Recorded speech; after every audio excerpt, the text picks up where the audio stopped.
जय गुरु जी। शुक्राना गुरु जी। सारी संगत को जय गुरु जी। संगत जी, क्या आपको भी सत्संग का कभी बुलावा आता है और आप भी सत्संग में नहीं जा पाते, हमेशा किसी न किसी वजह से रह जाते हैं? तो चलिए इसी पर एक आंटी जी का सत्संग सुनाती हूँ, जिसमें उन्होंने इस बात को बहुत अच्छे से एक्सप्लेन किया है। ये सत्संग पूरा ज़रूर सुनिएगा, आपको बहुत अच्छे आंसर्स मिलेंगे। तो चलिए आंटी जी का सत्संग सुनाती हूँ। संगत जी, मेरा नाम अवनी है और मैं 34 वर्ष की हो चुकी हूँ। एक समय था जब मैं अपने जीवन को बहुत सामान्य मानती थी। एक अच्छी नौकरी, प्यार करने वाला पति और एक प्यारा सा घर। लेकिन पिछले 8 सालों से मैं और मेरे पति सिर्फ एक चीज़ के लिए ही तरस रहे थे। वो था एक बच्चा। हर महीने उम्मीद बंधती, हर महीने टूट जाती। डॉक्टर, मंदिर, व्रत, पूजा, मंत्र, तावीज, हमने कुछ नहीं छोड़ा। IVF भी 2 बार कराया, मगर परिणाम वही, खाली कोख, टूटता मन। रिश्तेदारों की बातें, समाज का दबाव और आत्मग्लानि ने मेरे मन को भीतर से खोखला कर दिया था। मैं मुस्कुराती थी, लेकिन मेरी आंखें हमेशा सूनी रहती थी। एक दिन ऑफिस में मेरी सहेली सोनिया ने मुझे कहा, इस रविवार गुरुजी का सत्संग है, मेरे साथ चलना, तुझे बहुत अच्छा लगेगा। मैंने कहा, सोनिया, सब कुछ कर चुकी हूँ, अब और किसी के सामने जाकर माथा टेकने का मन नहीं है। जब भगवान को देना होगा दे देंगे। सोनिया मुस्कुराई। गुरुजी भगवान नहीं, वो सिर्फ भगवान से जोड़ते हैं और सत्संग कोई मांगने की जगह नहीं, वहाँ सिर्फ शुक्राना किया जाता है। चल, बस एक बार चल। मैंने इनकार कर दिया, मगर उस रात कुछ ऐसा हुआ जिसने मेरी जिंदगी बदल दी। मैं थक कर सोई थी, मेरी आंखें भीग चुकी थी और नींद में मुझे एक सपना आया। सपने में सफ़ेद रोशनी से घिरे एक दिव्य पुरुष खड़े थे, जिनके चेहरे से तेज निकल रहा था। उन्होंने मुस्कुरा कर कहा, बेटा, सत्संग जा, तेरी कोख भरनी है, तुझे ब्लेस करना है। मैं हड़बड़ा कर उठ गई। पूरे शरीर में एक अजीब सी ऊर्जा दौड़ रही थी। मैंने पहली बार मन से महसूस किया, ये कोई आम सपना नहीं था। मैंने तुरंत सोनिया को फ़ोन किया, मैं सत्संग चलूँगी।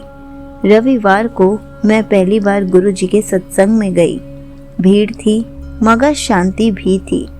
वहाँ घंटियाँ नहीं बजी, बस एक गहरी शांति थी जो आत्मा को सुकून दे रही थी। दीवारों पर गुरुजी के स्वरूप थे, मुस्कुराते हुए, शांत। एक कोने में हरे रंग की रोशनी झिलमिला रही थी। मैंने किसी से कुछ नहीं कहा, ना अपनी समस्या, ना अपनी पीड़ा। मैं बस गुरुजी के स्वरूप के सामने बैठ गई और मन ही मन कहा, कुछ नहीं चाहिए गुरुजी, बस आप मेरे साथ रहो। सत्संग के दौरान बहुत सारी संगत ने अपने अनुभव सुनाए। कोई कैंसर से ठीक हुआ, किसी का रिश्ता जुड़ गया, कोई संतान पा गया। हर अनुभव में एक बात समान थी, गुरुजी ने कहा था और हो गया।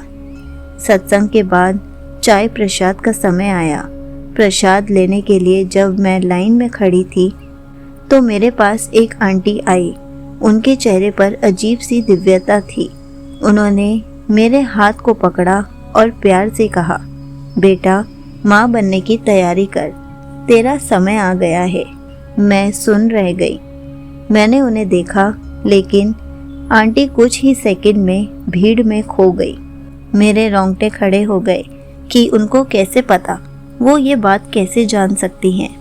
मैं घर लौटी और पहली बार बहुत गहरी नींद में सोई और ठीक 1 महीने बाद मेरे जीवन का सबसे बड़ा चमत्कार हुआ। मेरी तबीयत कुछ खराब लगी, जांच करवाई और रिपोर्ट आई कि मैं प्रेग्नेंट हूँ। डॉक्टर ने कहा, ये बहुत बड़ा मिरेकल है, आपने तो कोई ट्रीटमेंट भी नहीं लिया, ये नेचुरल है। मेरी आंखों से आंसू बह निकले। मैंने अपने पति आकाश को देखा और बस इतना कहा, शुक्राना गुरुजी, आपने मेरी कोख भर दी। उस दिन से मैं हर सत्संग में जाती हूँ, मगर अब मैं कुछ मांगने नहीं जाती, सिर्फ शुक्राने के लिए जाती हूँ। गुरु जी की कृपा से मुझे बेटा हुआ और आज वो 3 साल का है और मैं रोज़ उसे गुरु जी का स्वरूप दिखाकर कहती हूँ, ये आपके दादाजी हैं जिन्होंने तुम्हें मुझे दिया है। यहीं पर आंटी जी का सत्संग समाप्त होता है। संगत जी, देखा आपने, गुरु जी की कृपा दवाओं से नहीं भाव से चलती है। अगर कभी भी सत्संग का बुलावा आए तो कभी भी मना नहीं करना चाहिए। सत्संग में गुरु जी वो दे देते हैं जो हम बोल भी नहीं पाते। इसलिए जब भी आपको कोई सत्संग में बुलाए तो कभी भी उसको मना ना करें। सत्संग में ज़रूर जाएं, क्योंकि गुरुजी सबकी झोलियां भर देते हैं। किसी की झोली में खुशियां डाल देते हैं और जिनको जिस चीज़ की कमी होती है उनको वो भी दे देते हैं। इसलिए कभी भी सत्संग में जाने से मना ना करें। जय गुरुजी। शुक्राना गुरुजी।